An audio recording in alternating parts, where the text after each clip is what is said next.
अस्सलामुअलैकुम। मोहम्मद अज़हर सिद्दीक अपने programme match views के साथ हाजिर खिदमत है। 23 अप्रैल 2024 और मंगल का दिन है। ईरानी सदर आज लाहौर में है और वज़ीर आज़म शहबाज शरीफ को जो बात करनी थी वो कर नहीं सके। ईरानी सदर अपनी पूरी टीम के साथ इसलिए है कि ईरानी सपोर्ट चाहिए पाकिस्तान को। फ़लस्तीन के ख़िलाफ़ तो आवाज़ बोलनी है, लेकिन ईरान के साथ खड़ा होना चाहिए पाकिस्तान को। उस तरह के अल्फाज शायद अदा नहीं कर सके हैं। ठीक है, एजेंडा यही है कि आपने अमेरिकन लॉबीज़ को स्ट्रॉन्ग करना है, करें, लेकिन ये not at the cost of Muslim disorder. Muslim उम्मा की तबाही के पे अमेरिकन की मदद करने का हमें कोई शौक़ नहीं होना चाहिए, ये याद रखिएगा। बहुत दिल से प्यार करते हैं ईरान से।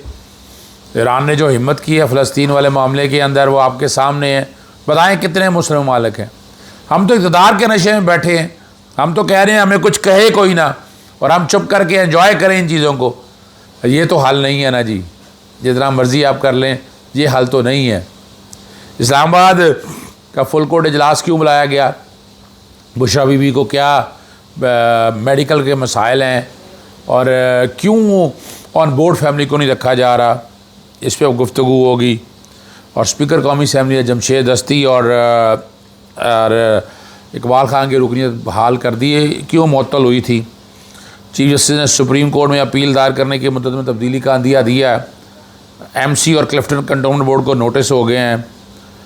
कुछ ऐसी चीज़ें हैं जो सारा और आपके सामने रख देते हैं। एक बात बड़ी वाज़ेह है कि इस वक्त आपको पता है कि पाकिस्तान में अदालती निज़ाम में बहुत सी ही चीज़ें, बहुत सी हर्डल हैं। यहाँ सियासी तौर पर बहुत मामलात को अपने तरीके से ले जाया जाता है और क्या वो पॉजिटिव रिज़ल्ट देते हैं कि नहीं। शहबाज शरीफ ने chief commissioner inland revenue Islamabad और उनके साथ तमाम मुतल्लिक़ अफसरों को मुअत्तल करके इंक्वायरी का हुक्म दे दिया है। और वैसे किया गलत होगा यकीनन, क्योंकि इन्हें शौक़ है मुअत्तल करने का, सुओ मोटो नोटिस देने का। आज तक इनका मुअत्तली के अलावा कोई देखा आपने परमानेंट एक्शन के खिलाफ? मैंने तो कोई नहीं देखा। FBR में इस्लाहत करना चाहते हैं जल्द और उसके फौरी नफाज की हदायत जा रही है। यानी 85 के प्रोजेक्ट में आज तक हालात ठीक नहीं कर सके। अब क्या करेंगे ये लोग? शर्म से डूब मरने का मकाम है। बेवकूफ़ बना रहे हैं कौम बेवकूफ़ क्यों बनेगी इन लोगों से?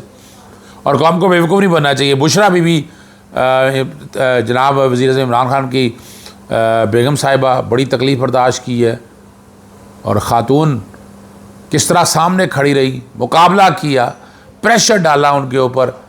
जिस तरह उनके साबका खामिद को इस्तेमाल किया गया और उनको लाकर खड़ा किया गया, पहले अगवा किया गया, उसके बाद खड़ा किया गया। लेकिन क्या फ़र्क पड़ता है उन चीज़ों से? इन चीज़ों से कोई फ़र्क नहीं पड़ता है। ये निज़ाम इस तरह नहीं चल सकता है कि आप इस तरह निज़ाम लेकर चलना चाहते हैं। कितनी तकलीफ़ देंगे? तोशा खाना का जाली केस, फ्रॉड पर पब्लिक केस बनाया गया, सस्पेंशन हो चुकी है। इज्जत के केस में आने वाली बारी है, अपील पे बहस प्रोसिक्यूटर कर नहीं सकेंगे, उसमें बरियत है। मैं सस्पेंशन की बात नहीं कर रहा, उसमें बरियत लिखी है और तमाम केसेस में बरियत लिखना है। बुशरा बीबी साहबा की कल जो तबीयत थोड़ी सी डिस्टर्ब हुई तो वो कहा यही जा रहा है कि दिल की शिकायत है, बाएं बाजू में तकलीफ़ है।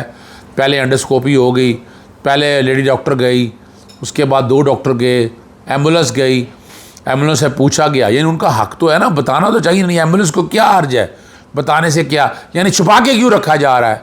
बीमारी की तकलीफ़ यानी एक खातून जो है खुल के इस सारे मुकाबला कर रही है, खड़ी है, इमरान खान के साथ खड़ी है, पूरी कौम तो खड़ी है इमरान खान के साथ।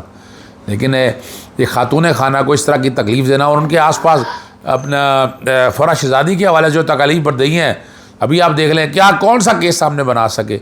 लेकिन उनकी हाउसिंग सोसाइटी को जिस तरह प्रेशराइज़ करके म्यूनसिपल कॉरपोरेशन से, गुजरांवाला डेवलपमेंट अथॉरिटी से, FIA, NAB, पुलिस को छोड़ा है अपने। यानी ये बदमाशी है ये सारे निज़ाम में। और हमारा अदालती निज़ाम उनको रिलीफ नहीं दे सका उस तरह से। NAB की अपॉइंट, NAB का सारी इंक्वायरी चैलेंज की, FIA की इंक्वायरी चैलेंज की, एंटी करप्शन की चैलेंज की। उसके अलावा जो गैर कानूनी नोटिस सोसाइटी को सोसाइटी की ज़मीन बेच चुकी है और उसके ऊपर जो ज़्यादतियाँ हो रही हैं वो आप लोगों के सामने। यानी मजाक हो गया है। और यानी सड़कें आके तोड़ दी। गुजरात डेवलपमेंट अथॉरिटी का स्टे हुआ है, उनका इख्तियार ही नहीं है सारे प्रोसेस के अंदर आने का। लेकिन आप आके सड़कें तोड़ रहे हैं, आप तौहीन अदालत कमिट कर रहे हैं आप। लेकिन ये हो रहा है, और ये जो कोई भी करवा रहा है, इस तरह निज़ाम नहीं चलना। अदालती निज़ाम अदालती तरीके से आने दें, जो अदालतें खुली आज़ाद हैं करने दें उनको। यानी ये तो नहीं पॉलिटिकल इंजीनियरिंग करके आप लोगों को तोड़ेंगे। मकसद क्या है? फराश आज़ादी पर प्रेशर डालने का मकसद क्या है? और शुरू में एडवाइस मेरी थी कि आप पाकिस्तान में ना रहें, पाकिस्तान में रह के यहाँ क्या होना था? यहाँ आपने देख लिया जो बदमाशी हुई है यहाँ पर, और अदालतें बेबस नजर आई हैं आपको।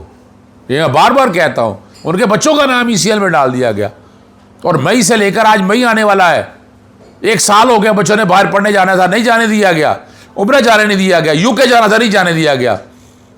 और लाहौर हाईकोर्ट के सामने, इस्लामाबाद हाईकोर्ट आपके सामने, वो जिनके नाम FIR में उनके नाम निकाल रही है। यहाँ इन बच्चों के नाम ऐसे, या फिर ना कोई ताल्लुक, सिर्फ खाली हवा में कह देना कि जदादें हैं। कौन सी जदाद है? बच्चों के नाम कोई जदाद नहीं।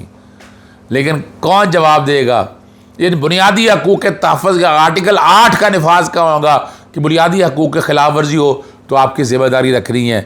कौन जवाब देगा इसका? ये देखने की बात है। आगे चलते हैं। वहाँ बात जो ख़त्म करनी है, बुशरा बीबी को फौरी रिहाई मिलनी चाहिए। अगर आपने रखना है तो अडयाला जेल में इमरान खान साहब के साथ रखें आप उन्हें, वरना उनका इलाज शौकत खाना में जैसे कहा है वो करवाएँ, वरना क्या होगा। मैंने वैसे सजेशन दी है एंडोस्कोपी के बाद अंदराज मुकदमा की, कि जिनकी वजह से ये सारा हुआ है। बिल्कुल पर्चा बनता है उनके ऊपर, अब भी पर्चा बनता है उनके ऊपर कि इस तरह आप कैद तन्हाई में रख रहे हैं, जो जुल्म और ज़्यादती हो रही है, इसमें कोई आवाज़ नहीं उठा रहा। हमारा मीडिया सोया हुआ है। वो कहेंगे वो ख़वातीन जो ख़वातीन के हकूक़ की बातें करती थी, मरियम सफदर की दफ़ा तो मुझे आग लगी होती थी इन लोगों को। आज कहाँ है वो? आज सोई हुई है। यानी कहाँ है गरीदा फरूकी? कहाँ है आसमा शराजी? बड़ी बातें करती थी, आज कहाँ हैं सारी? आज सो गई हैं ना। वजह क्या है? वो एक एजेंडा लेकर चल रही हैं, वो एक पॉलिटिकल एजेंडा लेकर चल रही हैं। चलें, स्पीकर कौमी असम्बली जमशेद दस्ती और आपको पता है इकबाल खान की, ये जब आसिफ अली ज़रदारी खिताब करने आया था मुश्तरका इजलास से, वहाँ उस बुनियाद के ऊपर जो है इनका जो है रुकनीत मुअत्तल की थी और तहरीक पेश की थी। और स्पीकर जमशेद ने दाखिल पाबंदी के अहकाम एक तहरीक पेश की आज़मगीर ताड़र ने, और उसको बेस करते हुए कौमी असम्बली का इजलास जब हुआ, बहाल करने के लिए आज़म ताड़र ने ईरान की रुकनीत मुअत्तल करने और दाखिल पाबंदी के ख़िलाफ़ तहरीक पेश की। ईवान ने इस तहरीक को कसर राय से मंजूर कर लिया, जिसके बाद स्पीकर असम्बली ने जमशेद दस्ती और इकबाल खान के ईवान के दाखिल पाबंदी के अहकाम वापस ले लिए। अगली बड़ी ज़बरदस्त बात है, आप अंदाज़ा लगाएँ, कोई वज़ीर इनमें से गया माफ़ी मांगने के लिए कि नाम ECL से निकाल दें? यानी कितना अरसा हो गया है।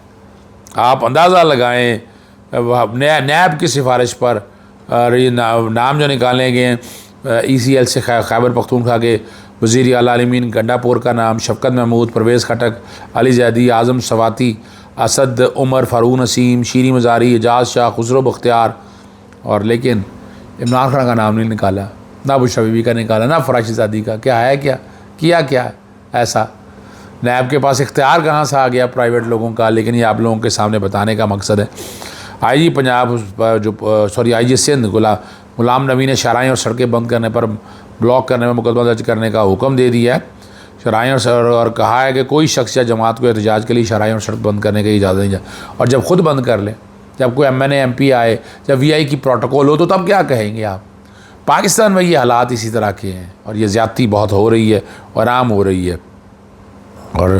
और इस पर हाँ, एक फुल कोर्ट जो बिलाल है वो जस्टिस आमिर फ़ारूक को धमकी अमेज़ ख़त मिलने के मामले पर फुल कोर्ट का इजलास है। हालांकि ये 6 जजेस लाहौर हाई कोर्ट ने फुल कोर्ट का इजलास किया। वो प्रोसीडिंग बड़ी सीक्रेट रखी गई हैं, कोई इन्फॉर्मेशन मेरे पास आई है, लेकिन मैं बहुत जल्दी वो इन्फॉर्मेशन आपके सामने शेयर कर दूँगा। जजेस अब खड़े होने वाले, जजेस बैठेंगे नहीं। अब full court Islamabad high court का भी होना है कि जहाँ, और तमाम जजेस से पहले आपको पता है ये तजावीज़ मांगी गई थी, और डिस्ट्रिक्ट जज, सेशन जज ईस्ट और वेस्ट दोनों से तजावीज़ मांगी थी। और अब यहाँ अब इस सारे मामले में आगे फुल कोर्ट का इजलास होगा तो पता चलेगा कि मामला को कैसे लेकर चलना है। सुप्रीम कोर्ट ने कमर्शलाइजेशन के ख़िलाफ़ Chaudhry Khaliquzzaman road master plan department के म्यूनसिपल कॉर्पोरेशन और क्लिफ्टन बोर्ड के नोटिस जारी करते हुए कमर्शलाइजेशन से मुतालिक रिकॉर्ड तलब कर लिया है। कि गैर कानूनी हो रहा है, हम सबको पता चल रहा है। ये और चीफ जस्टिस काजी फाइसा की सराय 3 रुकनी बेंच ने कराची रजिस्ट्री में चौधरी खलीकुर रहमान रोड की कमर्शलाइजेशन के खिलाफ दरख्वास्त की समाअत की। बिल्डर्स के वकील से के प्लाट की कमर्शलाइजेशन फ़ीस किसको अदा की है? उन्होंने बताया मास्टर प्लान डिपार्टमेंट को दी है कि पैसे खिलाते हैं, रसीदें कहाँ? इन्होंने बताया कि मास्टर प्लान के AMC और दीगर को पैसे दिए, मोहलत दी जाए, रसीदें पेश कर दे। और कराची बार एसोसिएशन एक बड़ा काम किया है, वकीलों के बारे में जो है ना बहादुरी और बरहम हो गया। और वो क्या है, फैसल कुरैशी TV चैनल और ड्रामे के ऑर्गेनाइजेशन में तमाफ़ी का मुतालबा किया है। बार एसोसिएशन लामी में कहा गया कि अरकान के डायलॉग से कानूनी पेशे का एहतराम मजरू हुआ है और उस ड्रामे के खिलाफ कानूनी रास्ता भी लिया जा सकता है। अरकान कोई गलती, फैसल कुरैशी कहते हैं मैंने तो कोई गलती नहीं की है, जो कुछ भी स्क्रिप्ट के मुताबिक हुआ है। 2% के वकील जैसे अल्फाज इस्तेमाल किए हैं तो वकार तो मजरू हुआ है ना जी। इजाज़त चाहता हूँ। अस्सलाम वालेकुम, अल्लाह हाफ़िज़। पाकिस्तान जिंदाबाद।